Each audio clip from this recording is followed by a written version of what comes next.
And we're live. Hi, good afternoon to everyone in Israel and in the UK, and good morning to everybody in the States.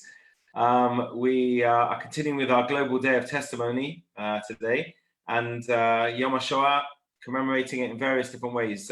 This afternoon, we're very, very privileged to have with us Orit Margaliot, who's from Vashem. She is going to be running a session this afternoon on Omanut B'Shoah and art in the Holocaust. She's going to explain it herself. But this is a great, great privilege for JRoots to be able to have a world-class lecturer like yourself with us. Thank you so much for giving up time to be with us. And God willing, next year, you'll be able to do what you usually do, which is not in front of a computer sitting in your apartment. But thank you very, very much for giving up your time. Orit, please. Thank you very much. Wonderful introduction. I hope I live up to the expectation. What I would like to share with you today, and I'll put up my PowerPoint as well, is to speak about children's art during the Holocaust.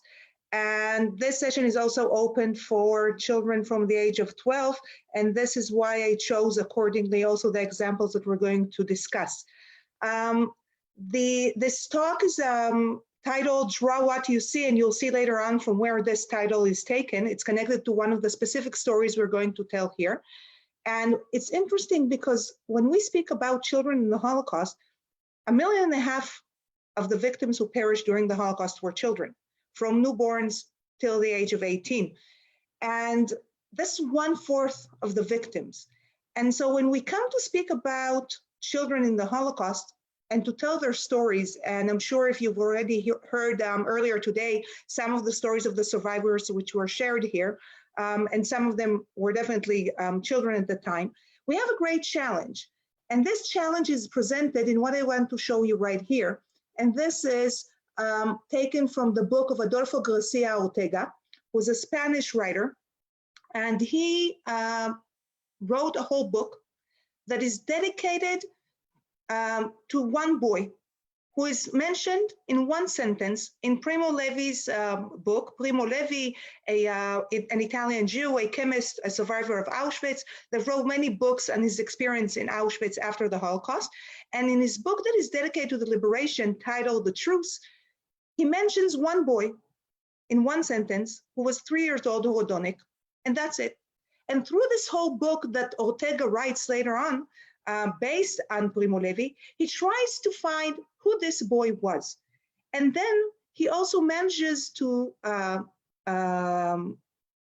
define what is our greatest challenge when we speak about children in the Holocaust. And this is what he wrote.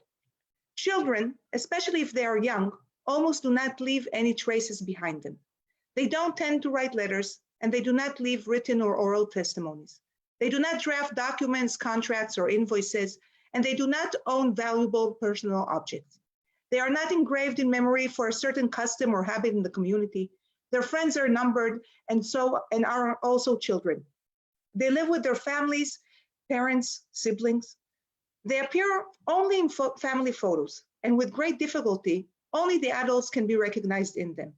And if the adults vanish with them, no one will take them under account, ever. Not even in a passing thought. The challenge that Ortega places us is the fact that when children perished in the Holocaust, what was left behind them? If there weren't family members who survived who can tell their story, how can we follow their traces? How can we tell their stories? And what I would like to do in this very short presentation, and by the way, if you have questions, please post them, and I'll leave time at the end of the session to try and answer some of them. We're going to use children's drawings to try and tell their stories. And some of these children perished. And so their drawings are a testimony to what they went through, to their views, to their dreams. And the first boy, teenager that I would like to bring his story is Petr Ginz. This is Petr Ginz that you can see here in this photo. His father was Jewish, his mother was Christian. This is his sister Eva, who was 2 years younger than him. And he lived in Prague, in Czechoslovakia. And from March 1939, he finds himself with his family under German rule. And one of the things that he does from 1939, he writes a journal. He's a very talented young man, a young boy. And you can see when he starts to write his journal, he's already 11 years old. And when he's 14 years old, he's deported alone to Theresienstadt ghetto, which is approximately 75 kilometers from Prague. And this ghetto that is mostly known as a model ghetto, but actually is like many other ghettos as we know regarding the harsh conditions, place the children in a very important place. They provide children homes with children education, and this is where he finds himself. And you can see here part of his creation. And it's very interesting what he creates. You can see here part of his journal, and what we see specifically this page, and he wrote, of course, in Czech, in Czechoslovakian language at that time. It wasn't only Czech. And you can see here the date of September 1941, when for the first time they are marked by the yellow badge and the trauma of this marking. But you can see what is also interesting and how talented he is.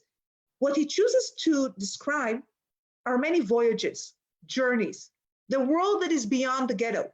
You can see here how very talentedly he draws the map of Asia, which is very distant from where he is. We can see here Columbus discovering America. And this is also the possibility to at least fly on the wings of imagination and to create art and escapism, escaping from the difficult conditions of the ghetto, of the hunger, of the separation, of the isolation, of the death mortality, and see voyages and see distant places, see exotic places. You can see here also one of the interesting paintings of his, and this is follows Jules Verne's story Around the World in 80 Days. This is not the train of deportation that leaves every week from Theresienstadt ghetto to the unknown east. And you can see here his longing to Prague, his home. And he also writes this poem in connection to this drawing. And this is what he writes. It is nearly a year since I have been rotting in this hideous hole. Instead of your beauty, I only have a few streets. As a wild animal imprisoned in a cage, Prague, you fairy tale of stone, I think of you. He truly longs to go back home, but he can't.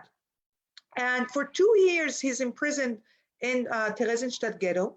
And as we said, he's very talented. And you can see that he's the chief editor of one of the children's newspaper in the ghetto, Vedem, We Lead, which had also a communist agenda.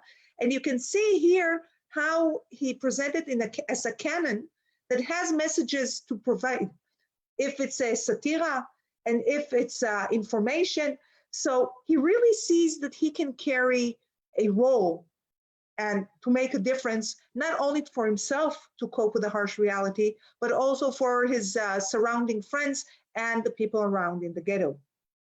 His most famous drawing is the one that you can see here to the right, but the other side of it is this. We can see here from Earth the depiction of the moon, which is the most normal situation. This is from 1943. What is amazing in his ability, in his imagination, in his talent, in the wings of imagination, is what you can see here. And what you can see here is a landscape of the moon. And if you think about it, 1943, who ever imagined that man will walk on moon 20 years later? And he describes from the moon, Earth. And probably this is connected to the same theme he depicted before, as we saw, of different voyages of escapism, of the possibility to leave the difficult conditions and to be in a far place where no man has explored and to see a new world. At the autumn of 1944, he is deported to Auschwitz-Birkenau, and there he perished. His sister and his family survived. And because Theresienstadt ghetto was never demolished, it arrives to the day of liberation, it's liberated by the Soviet army.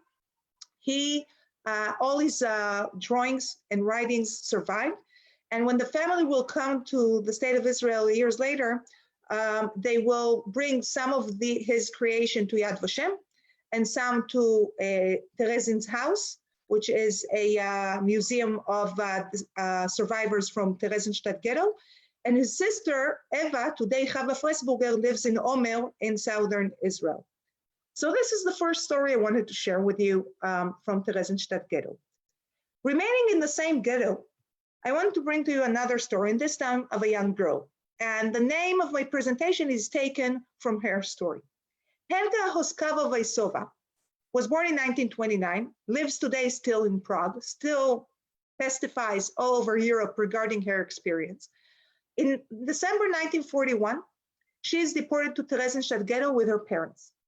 You can see here how she also signs Helga Weiss, 12 years, and she is separated from her father. In Theresienstadt ghetto, there's a separation between the men and the women, and the children up to age 14 are with the women. And so she's with her mother in one barrack, her father in another. And when one of the times that she meets her father, he tells her, draw what you see. And from this moment onwards, she becomes a documenter.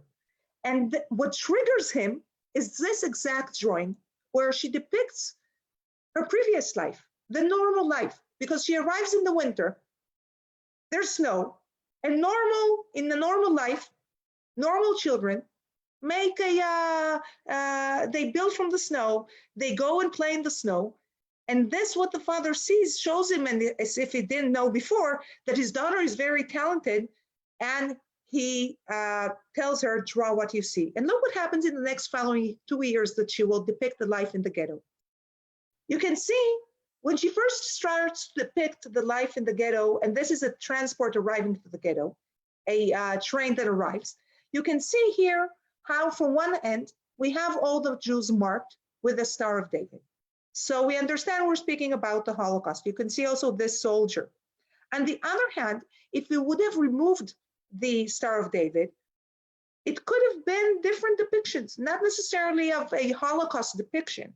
And one of the things that also maybe gives us this false maybe impression or a more optimistic depiction of this transport arriving, look at the mouths of these people. It seems almost that they're smiling because she's 12 years old, she's still a child. And so she still depicts in the normal concept of a child, but you can see that she's still very talented. And look what happens to her depiction in the following years. I brought here together 4 depictions over 2 years of the same topic. And this is the distribution of the food. So you can see here the first, when people stand in line in order to receive their food ration. But you can see what happens a few months later, and a few months later, and at the end, 1944. And you can see what she goes through. It's not that she doesn't have any more paint. She doesn't have any more colors, but she understands the harsh reality of the ghetto. And so she diminishes the color, and not only the color, from description of a crowd, of a group of people, there's less and less people until we have only one man who is trying to lick the interior of the barrel. And you can see using only a pencil to pass us, the difficult conditions, the hunger, and the struggle of the elderly more even than others in the ghetto. But she's still a child. And in parallel to this much more harsh drawing, for her 14th birthday, she creates a wish, her wishes for her birthday. This first slide bringing us 2 first wishes. Her first wish is that she wished she could have gone back to Prague from Terezin to go back home. Her second wish, you can see here, is Prague. And at least if she's in the ghetto, at least if she can get a creamed, few layered cake. But what is the carriage that is carrying the cake? This is the hearse. This is the carriage that carries those who perish in the ghetto. And it just shows how, from one hand, you can dream. And you can dream of concepts of normal life and what you would have liked to have for your birthday. But reality penetrates. And so she puts the real hearse with the cake, bringing us together one hope for at least a few moments of happiness. Her third depiction of her wish for her 13th birthday shows us how also she is still very optimistic. And this is dedicated to her best friend, who was born on the same date she was born, and they were both together in the ghetto. And you can see how this drawing is divided to three parts, depicting in 1929 they were both born. In 1943, they are both in the girls' barrack in Theresienstadt ghetto. But look how she perceives the future. She's very optimistic. Here she is with her friend, and they're both mothering children in 1957. So she truly believes that she will survive with her friend. And like every little girl, she hopes to be a mother.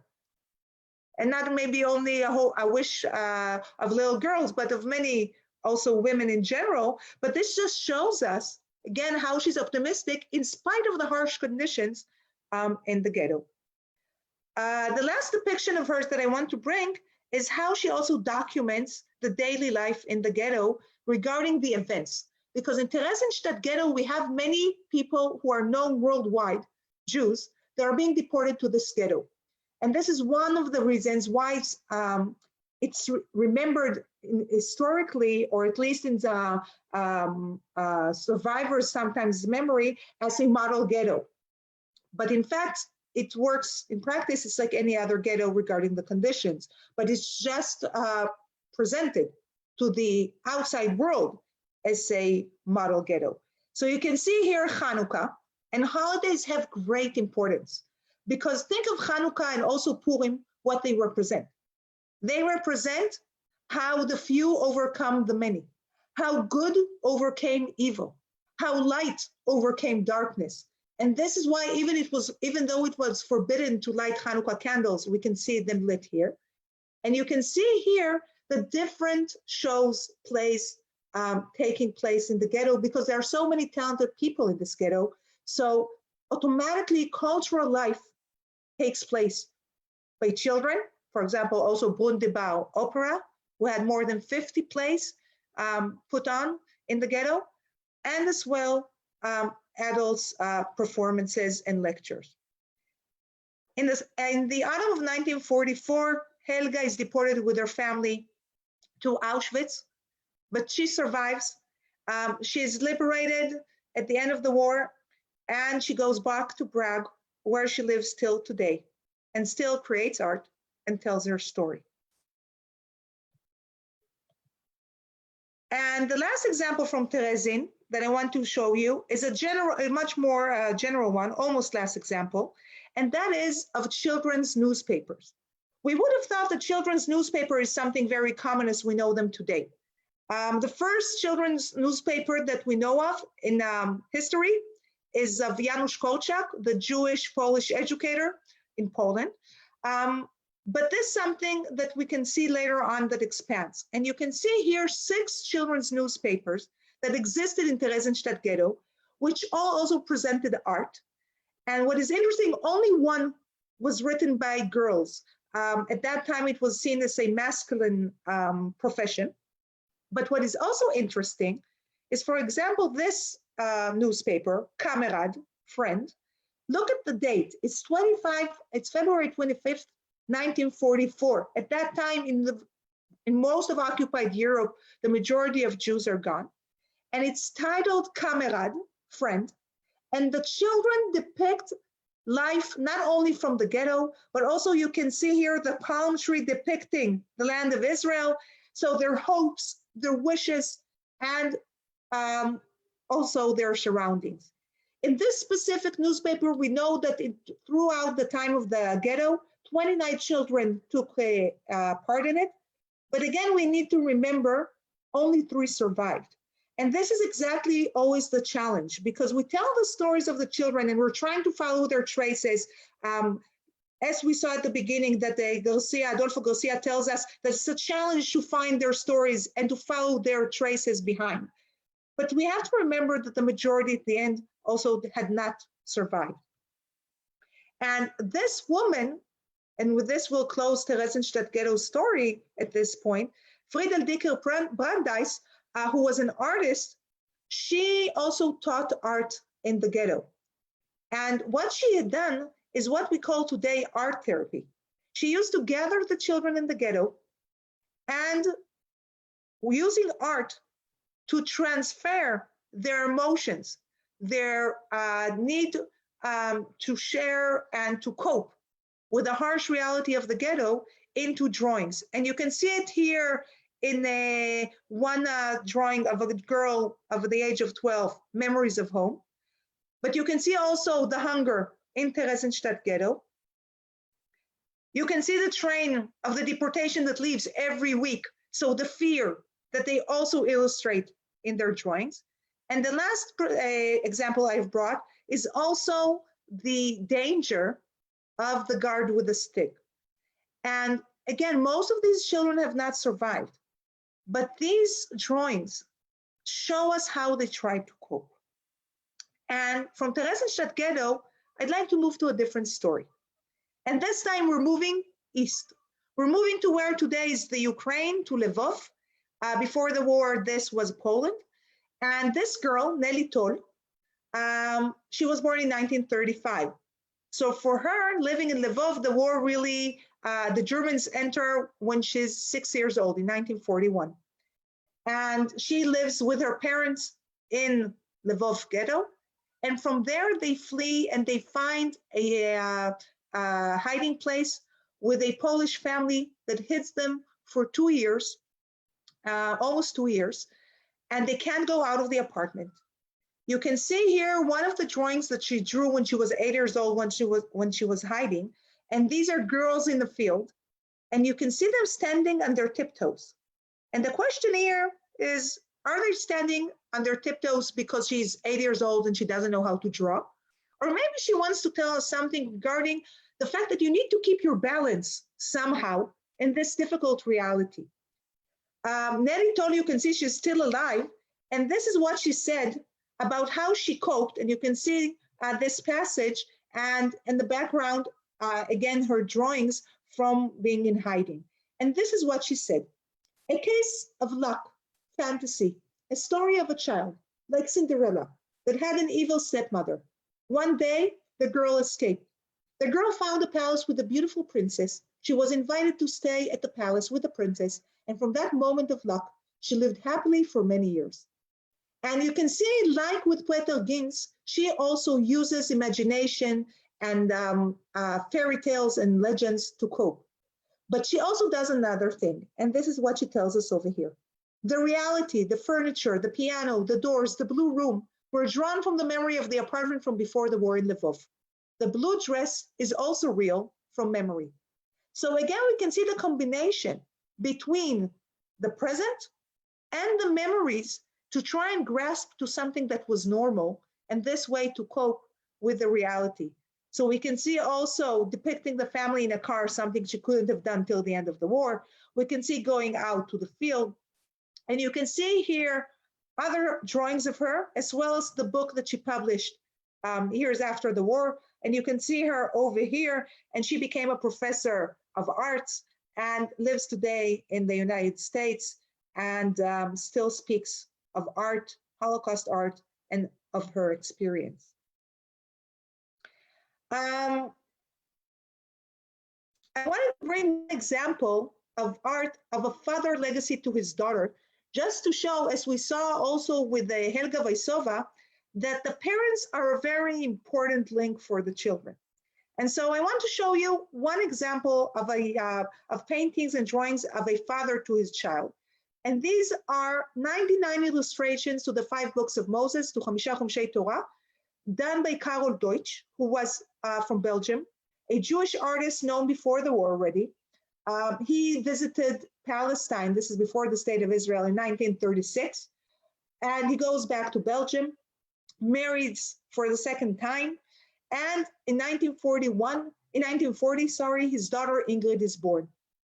A very short while later, Belgium is occupied, and he finds that their house is bombed.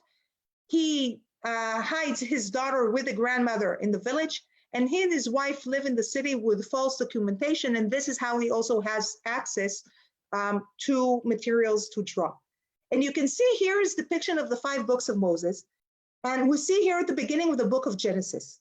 And you can see here, the verses are quoted in Hebrew, in English, and in French, because Hebrew is Jewish, English and French because it's part of the universal world. You can see that he's very strongly acquainted with Kabbalah, with Jewish mysticism, which he also expresses here. And you can see how talented he is, even in creating 3D in the third creation, in the creation of the third day of the birds and the fish.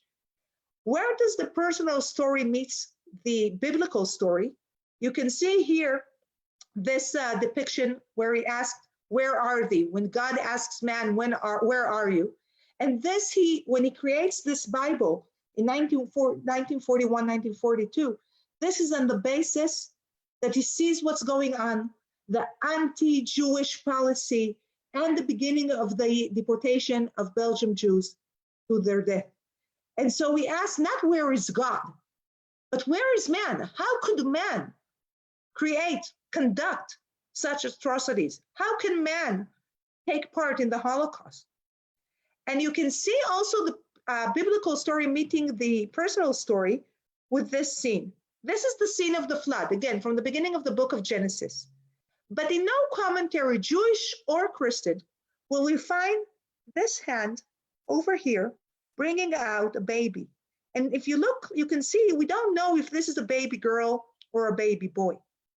But this is an illustration for Deutsch to say the biblical flood is the flood of the times that we live in.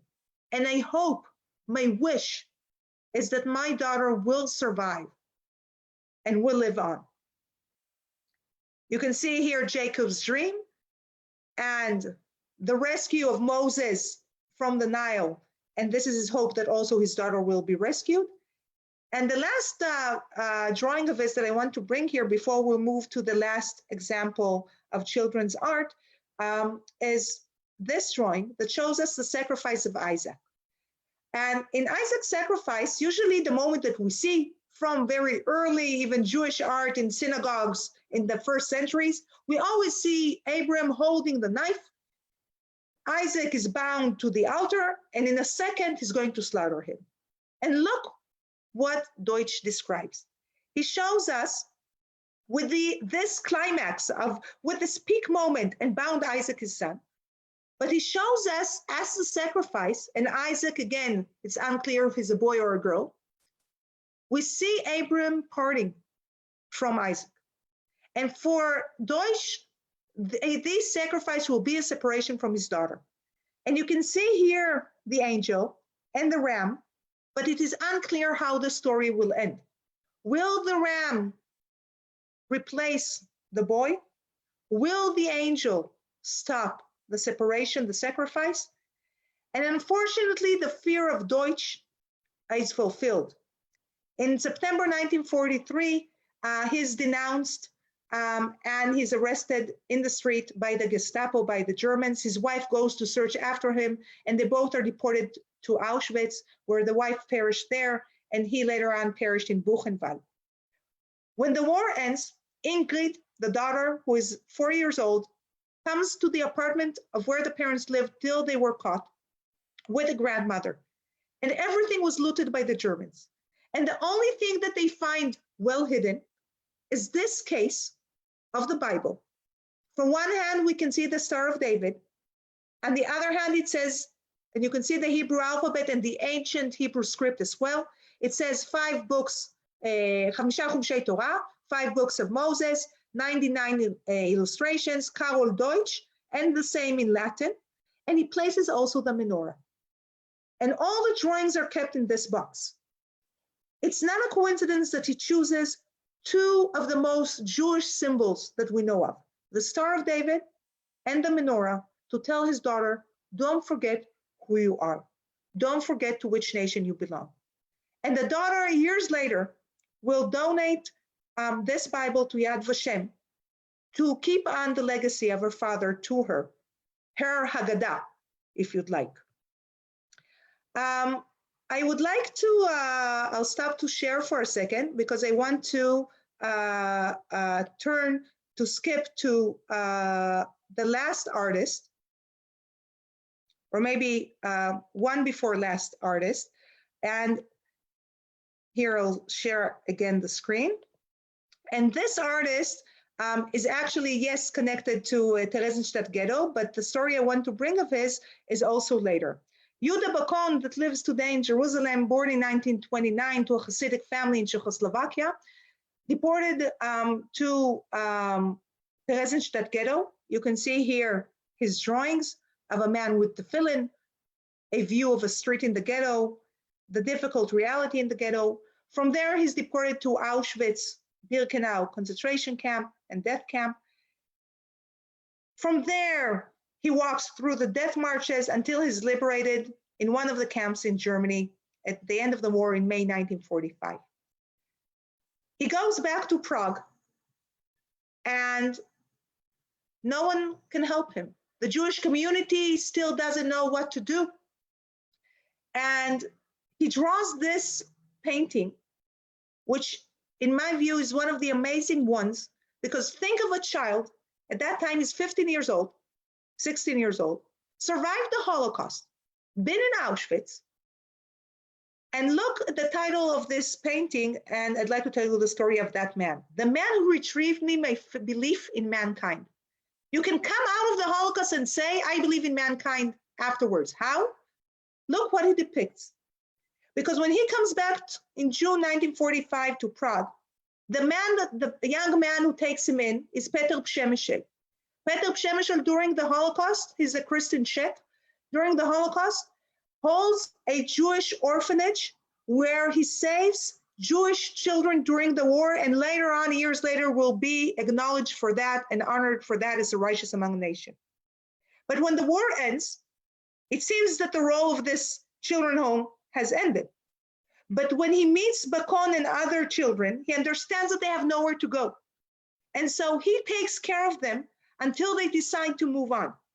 And this is why you can see him as the light in this painting, and how he pulls Yehuda Bakon from the death, from the darkness, from the barbed wire, towards the land of Israel, towards the palm tree, as from here eventually Bakon will leave and come to the state of Israel. And Bakon, who lives still today in Jerusalem, still creates art, but not anymore art that is created connected to the Holocaust. But one of the things that he constantly tells us in his testimony is that when the war ended, what made him continue creating art, to draw, is that he felt that you need to find, from one hand, how to immediate your experience to people who haven't experienced this. And maybe art is the answer. And the second thing that he says, I created art for one reason, so also I will be able to believe that it actually happened.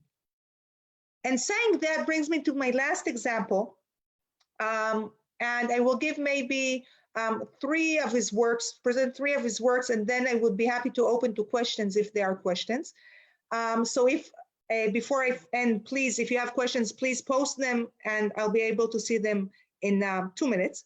Samuel Bach, who was born in 1933 in Vilnius, Lithuania.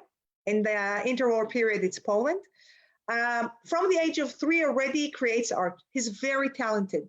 And his mother is told, no matter what you do, take care of your child's ability, nourish it, send him to the best art teachers. And so when he will find himself in Vilnius ghetto, he will study art.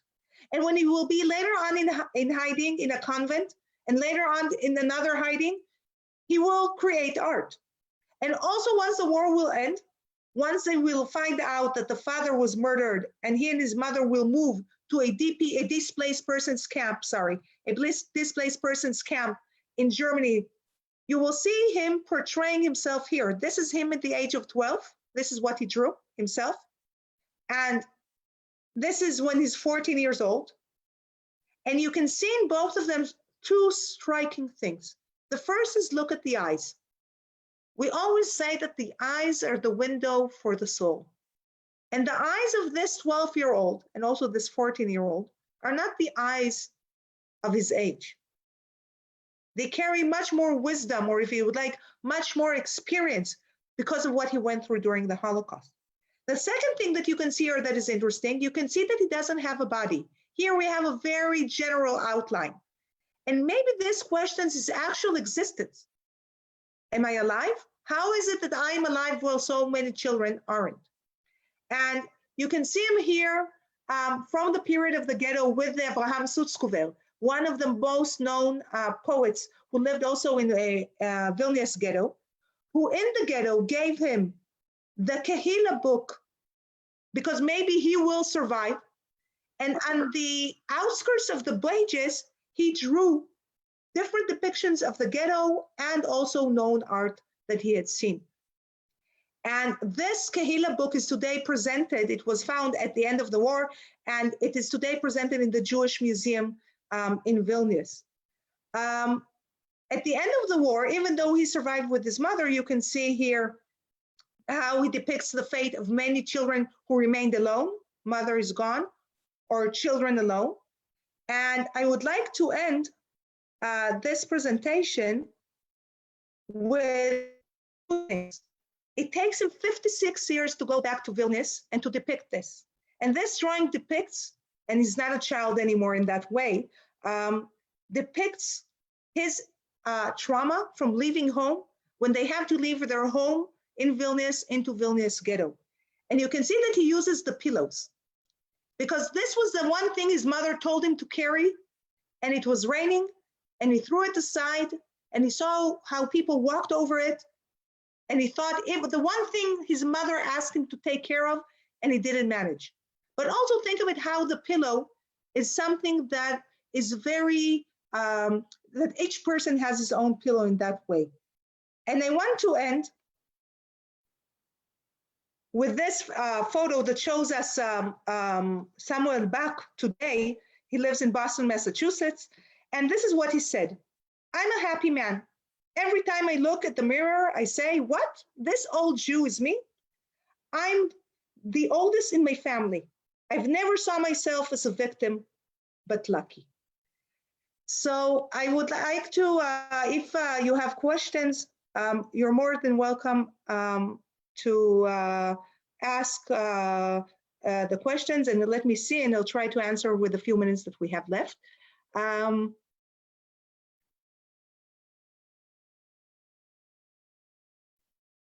Okay, are there any examples that we know of children who were caught making art that Nazis saved them? What do you mean? I'm not sure I understand the meaning of that the Nazis saved them. Let me say it maybe, I'll try to answer the way I understand the question. There are children who even created art for Nazis. We know there are a few examples of camps, for example, in Romania, in Transnistria.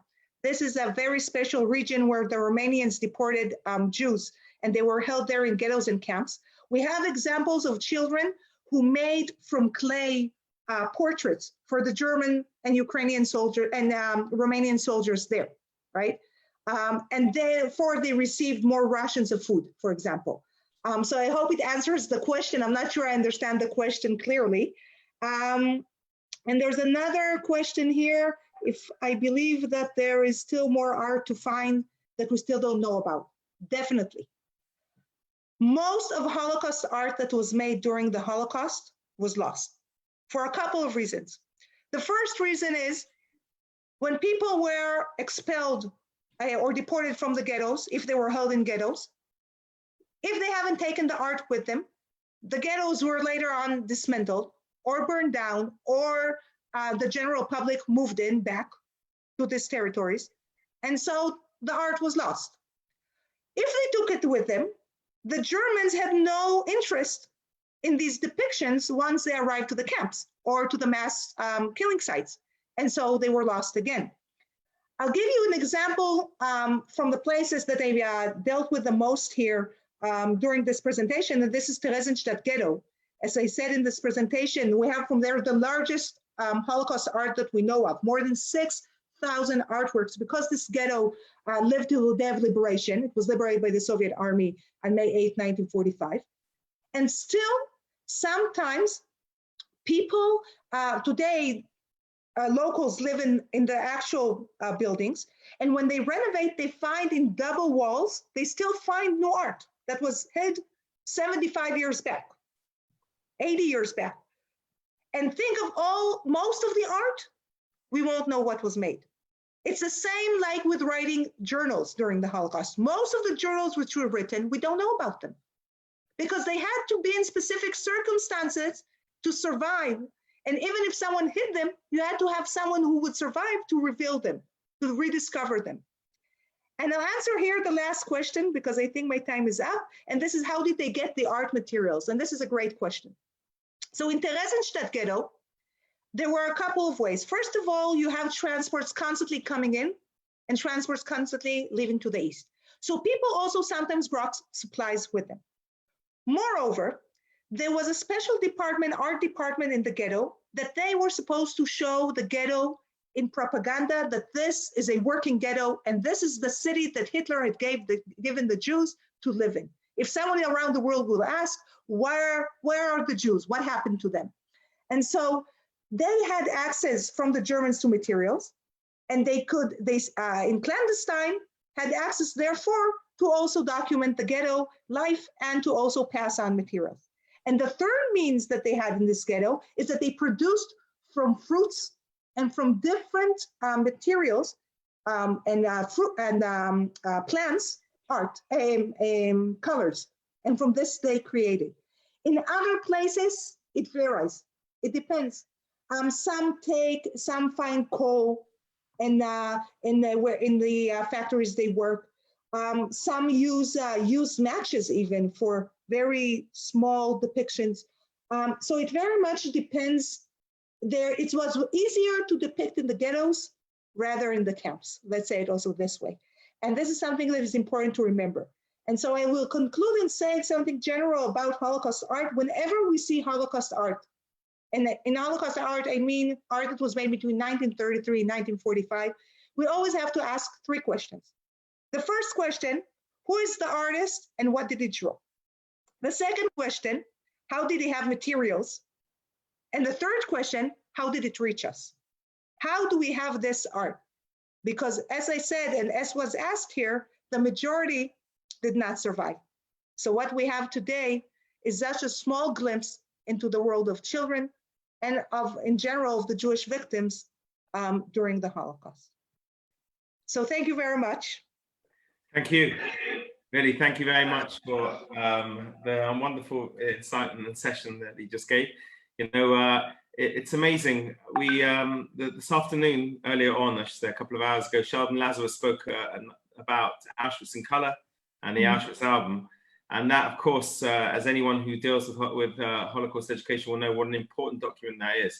The art of the Holocaust is no less important from our perspective. It gives us a whole different insight into the world that was taking place that we don't always get.